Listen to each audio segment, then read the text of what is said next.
தாவிக தலைவர் விஜய் பொதுக்குழுவுல தீர்மானம் நிறைவேற்றிருக்கிறாங்க. முதலமைச்சர் வேட்பாளர் விஜய் தாங்கிறத தெளிவா சொல்லியிருக்கிறாங்க. விஜய்னா வந்தா அவருக்கு என்ன நடக்கும், என்ன மாதிரியான அளவுக்கு வாக்கு வருங்கிறது தெரியும்.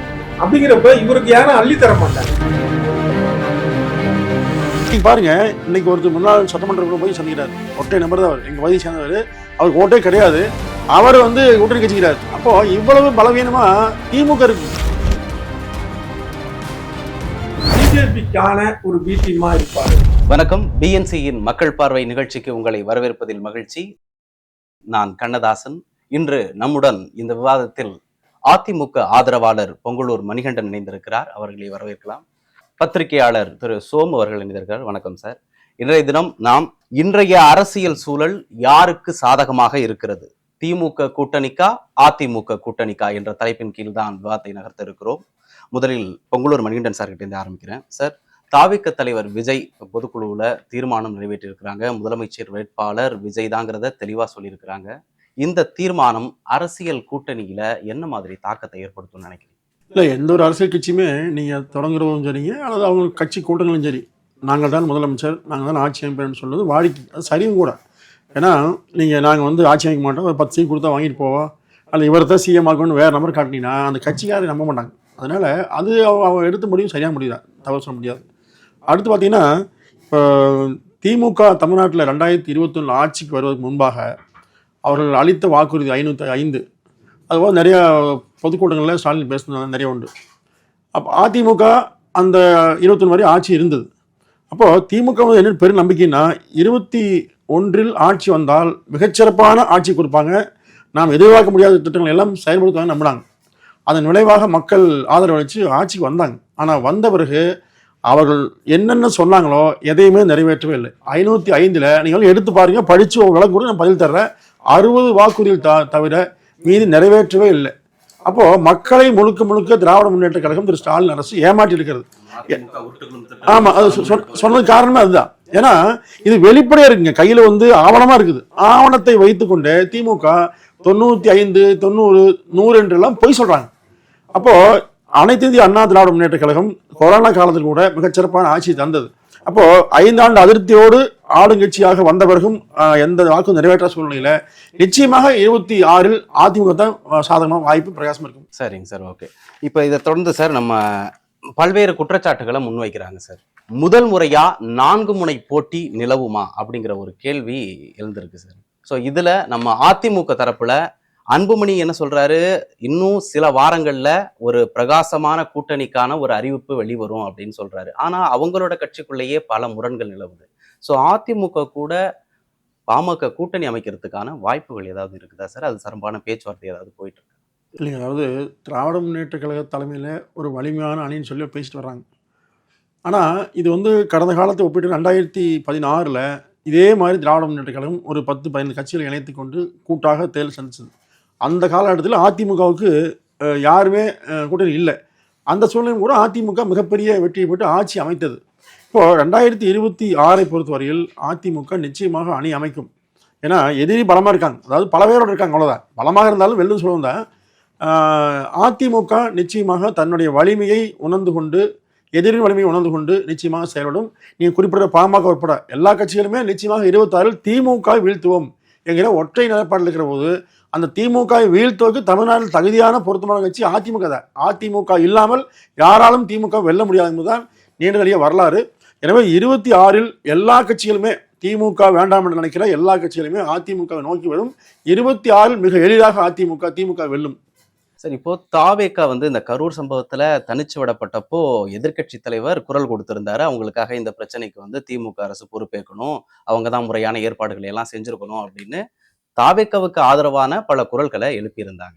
இந்த நேரத்துல இப்படி நான் தான் முதலமைச்சர் வேட்பாளர் அப்படிங்கிற அறிவிப்பு ஒருவேளை நம்ம அவங்களுக்கு கொடுத்த அந்த ஒரு சில சமிகைகளை எல்லாம் அப்ரிஷியேட் பண்ணலையோ அப்படிங்கிற ஒரு கேள்வி எழுப்புது. அதாவது இப்போ கரூர் நடந்த சம்பவம் 41 அப்பாவிகள் உயிரிழப்பு. நீங்கள் அது தாவேகா உறுப்பினர்கள் அல்லது தாவேகா தலைவர் விஜயை பார்க்க சென்ற உறுப்பினர்லாம் பார்க்கல. அதிமுக தமிழ்நாட்டு மக்கள், நம்முடைய மக்கள் தான் அவங்க. எனவே பாதிப்பு விஜய் மட்டுமல்ல, எங்கே திமுகவில் ஒரு பாதிப்பு இருந்தாலும் அங்கேயே அதிமுக பேசியிருக்கு, நியாயத்தை பேசியிருக்கு.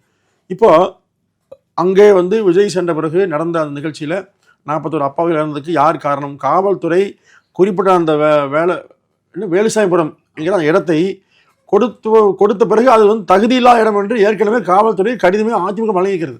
அப்போ அங்கேயே அந்த கூட்டத்தை நடத்த வைத்து காவல்துறை நெருக்கடி உருவாக்கியிருக்கு என்று அதிமுக சொல்லிச்சு. அந்த அடிப்படையில் அதிமுக ஆதரிக்கிறது ஒழிய இதில் வந்து நீங்கள் கூட்டணிக்காக பேசக்கூடாது. ஏன்னா தப்பான விஷயம் போயிடும். சம்பவம் ஒரு 40 மரணம், ஒரு அப்பாவி இறந்தாங்க. இப்போ அதில் அரசியல் ஆதாயம் தேவைமான்னு சொன்னால் நிச்சயமாக கிடையாது. அதுக்கு பிறகு நீங்கள் சொல்கிறீங்களே, அதாவது திமுக அரசு எந்த ஒரு கட்சி தோன்றினாலும் அவளை முடக்குதலே முனைப்பாக இருக்குங்க. குறிப்பாக கமலஹாசன் வரும்போது டார்ச் எடுத்து டீ உடைச்சாரு, ஊழலை பற்றி பேசினார், குடும்பாட்சி பேசினார், செந்தில் பாலாஜி திட்டினார். அதுக்கு பிறகு அவரை திமுக அவங்க கட்சி சேர்த்திட்டாங்க. அப்போ இந்த மாதிரி ஒவ்வொருத்தரும் வருவாங்கன்னு திமுக நம்புது, வர வரைக்கும் பேசுவாங்க. எனவே திமுகவுடைய அந்த தாற்பயத்தை உணர்ந்து கொண்ட அதிமுக அவர்களை நிச்சயமாக பாதுகாக்க வேண்டும் என்ற அடிப்படையில் செஞ்ச வழிய வேறு நோக்கம் இல்லை. அதன் அடிப்படையில் கட்சி தொண்டர்கள் ஆர்வ மிகுதியில் வந்து தவேக தொண்டர்கள் வந்து அதிமுக கூட்டங்களில் கொடி பிடிச்சாங்க, கோஷம் போட்டாங்க. எனவே அது வந்து இயற்கையான ஒன்றாக அது மாறி இருக்கிறது. எடப்பாடியார் யாரையும் எதிர்பார்க்கும் இல்லை, ஏமாற்றம் அடையல. சார் சோமு சார் வணக்கம் சார். இப்போ இந்த தீர்மானத்திற்கு பிறகா திமுகவோட வியூகம் என்ன மாதிரி சார் இருக்கும்? ஏன்னா அதிமுகவோட கூட்டணி அமைச்சா நிச்சய வெற்றி, தவேகவும் அதிமுகவும் கூட்டணி அமைச்சாங்கன்னா 100% வெற்றி கிடைக்கும் அப்படின்னு பரவலா எல்லாரும் பேசிட்டு இருக்காங்க.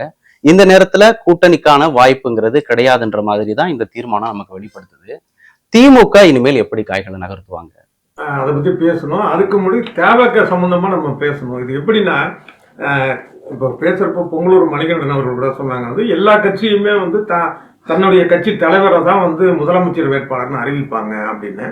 அது உண்மைதான், இல்லைங்களா? அது அதே நேரத்துல இதுவரைக்கும் எந்த ஒரு தேர்தலிலும் வந்து போட்டியே இடாமல் தன்னுடைய வாக்கு வங்கியை நிரூபிக்காமல் செய்யறது எப்படி அப்படின்னா, இதை நான் அந்த கரூர் சம்பவத்துக்கு முன்னாடியே நான் சொல்லியிருக்கிறேன். நான் எப்படின்னா, இந்த சின்ன குழந்தைகள் இருக்கும், ஒரு 4 வயசு 5 வயசு குழந்தைகள் இருக்கும், வீட்டில் விளையாண்டுட்டு இருக்கும். அதை பார்த்துட்டு கேட்பாங்க இந்த மாதிரி பெரியவங்க, நீ யாரோட கல்யாணம் பண்ணிக்க போற அப்படின்னு. உடனே பார்த்தா பக்கத்தில் அத்தை சித்தின்னு பெரியவங்க இருப்பாங்க, நான் அத்தையை கட்டிக்க போறேன், இவங்களை கட்டிக்க போறேன், ஆனால் நான் சொன்னதுதான் கேட்கணும் அப்படின்னு அந்த குழந்தை சொல்லுவான். அந்த குழந்தை தான் விஜய் தவேக. அந்த குழந்தைகிட்ட வந்து விளையாட்டா கேட்பாங்கல்ல, சில செய்தியாளர்கள் சீரியஸா கேட்கிறாங்க தவேக கிட்ட. அதை நம்பிட்டு இவங்க என்ன நினைக்கிறாங்க, உண்மையிலே நம்ம வந்து ஜெயிச்சிருவோம் போல இருக்கு, தனியாவே ஆட்சி அமைச்சிருவோம் போல இருக்கு, 234 நம்ம யாரை நிறுத்தினாலும் அதை விஜய் முகமா பார்த்துட்டு மக்கள் வாக்களிச்சிருவாங்க போல, இப்படி போல இருக்குன்னு நினைச்சிட்டு இருக்கிறாங்க. தவிர அந்த அளவுக்கான செல்வாக்கு தவேகாவுக்கு கிடையாது. இது வந்து திமுகவுக்கான பலமா மாறிடுச்சா சார்? இல்ல, அதையும் சொல்றேன் நானு. இல்ல, இன்னொரு கேள்வியும் தாண்டி போனா திமுகவோட பி டீம் தானா விஜய், அதனாலதான் இப்படி எல்லாம் முடிவுகளை எடுக்கிறாரா பேசணும். இப்ப சில பேர் சொல்றாங்க, இப்ப வந்து அதிமுக பொதுச் செயலாளர் எடப்பாடியார் வந்து ஏன் வந்து அவரை கூப்பிட்டாங்க விஜய் அவர்களை, அப்ப வந்து அந்த அளவுக்கு வந்து எடப்பாடி பழனிசாமி வந்து முக்கியத்துவம் கொடுக்கிறாரு. திமுகவுக்கு எதிராக நிக்கிற யாரா இருந்தாலும் அதிமுக அவங்க கூட இருக்குங்கிறது தான் அவங்களோட நிலைப்பாடு. வந்து என்னன்னா, விஜய் வந்து ஒரு 50% வாக்கு வாங்கிடுவாரு அப்படின்லாம் நினைச்சு எடப்பாடி பழனிசாமி அவர்கள் கூப்பிடல. தொகுதிக்கு 500 1000 ஓட்டு வரட்டும், நம்ம வந்தாருன்னா ஒரு 10-12 சீட்டு கொடுக்கலாம். ஏன்னா நம்ம தேர்தல் அமைப்புல வந்து ஒரு ஓட்டும் முக்கியம். ஒரு ஓட்டுல தோத்தவங்களா இருக்கிறாங்க. அப்படிங்கிறப்ப அந்த அடிப்படையில கூப்பிட்டதுதான். அதிமுகவுடைய பாரம்பரியம் என்ன, அது அடைந்த வெற்றிகள் என்ன, ஏன் தோல்விகளே இருக்கட்டும், தோல்விகள் அப்புறம் அது மீண்டதா இருக்கட்டும், அதெல்லாம் பாக்குறப்ப இதை வந்து எப்படி ஒப்பிட முடியும்? இதுல திமுகவும் சொல்ல, திமுகவும் அப்படிதான் வெற்றி தோல்விகள் தாண்டி. அப்ப இந்த போட்டினா இந்த ரெண்டுத்துக்குள்ளதான். ஆக தவேக அப்படிங்கிற ஒரு விஷயமோ இல்ல, அவர் வந்து இப்ப அவங்களுடைய சிறப்பு பொதுக்குழுவுல வந்து முதலமைச்சர் வேட்பாளர் அப்படின்னு அவர் சொல்றது இல்லாம ஒரு சிறுவிளைத்தனமா அவங்களுடைய நடவடிக்கை தான். இதுதான் முதல் விஷயம் நம்ம பேச வேண்டியது. இதற்கு அடுத்து வந்து திமுக வந்து இதை எப்படி எதிர்கொள்ளும்ங்கிற உங்க கேள்விக்கு வருவோம். ஆரம்பத்துல நானே வந்து சில தொலைக்காட்சி விவாதங்கள்ல யூடியூப்லயும் சொல்லியிருக்கிறேன், என்னன்னா பல விஷயங்களை நம்ம கவனிக்கிறப்ப இவர் வந்து பிஜேபிக்கான ஒரு பி டீமா இருப்பாரு அப்படிங்கிற மாதிரியான யூகம் அது பல பேருக்கு இருந்தது, எனக்கும் இருந்தது. ஆனால் சமீப காலமாக பார்க்கும்போது, குறிப்பா அந்த கரூர் சம்பவத்துக்கு அப்புறம் பார்க்கும்போது, இது திமுகவின் பி டீமாக இருப்பதற்கான ஒரு சூழல் இருக்கும் அப்படின்னு தான் நம்ம கணிக்க தோணுது. என்ன அப்படின்னா, இப்ப வெளிப்படையா பாத்தீங்கன்னா இங்க வந்து சட்ட ரீதியா வந்து நாங்க சண்டை போட்டுக்கிறோம், அதாவது திமுக ஆளும் திமுக கட்சி தரப்பும் இவங்களும் சண்டை போட்டுக்கிறோம்னு சொல்லி நீதிமன்றத்துக்கு போறாங்க. இன்னொரு பக்கம் வெளியில பேசுறப்பையும் வந்து பார்த்தா குடும்ப ஆட்சி இது அது இப்படி எல்லாம் பேசுறாங்க. ஆனா அதை தாண்டி இது போற போக்கு அப்படிங்கறத பார்க்கும்போது இப்ப வந்து அவர் அதிகமாக விமர்சிப்பது திமுகன்னு நமக்கு தோணும். அதை தாண்டி அவர் சொல்ற விஷயம்னா ஒரே விஷயத்துல ஒட்டுமொத்த அதிமுகவையும் வந்து குறைவா மதிப்பிடுற மாதிரி பேசுறாரு. எப்படின்னா போட்டியே எங்களுக்கும் திமுகவுக்கும் தான். அப்ப அந்த வார்த்தை என்ன, இப்ப அதிமுகலே வந்து சீன்ல இல்லைங்கிற மாதிரி. ஆனா இவர் சொல்றதுனால அப்படி யதார்த்தம் கிடையாது, கள நிலவரம் அப்படி கிடையாது. இப்ப திமுக அதிமுகவுக்கு தான் தமிழ்நாட்டுல முழுக்க பாத்தீங்கன்னா தொண்டர் பலம் உண்டு, சின்ன கிராமங்கள் வரைக்கும் கட்டமைப்பு உண்டு, நிர்வாகிகள் உண்டு.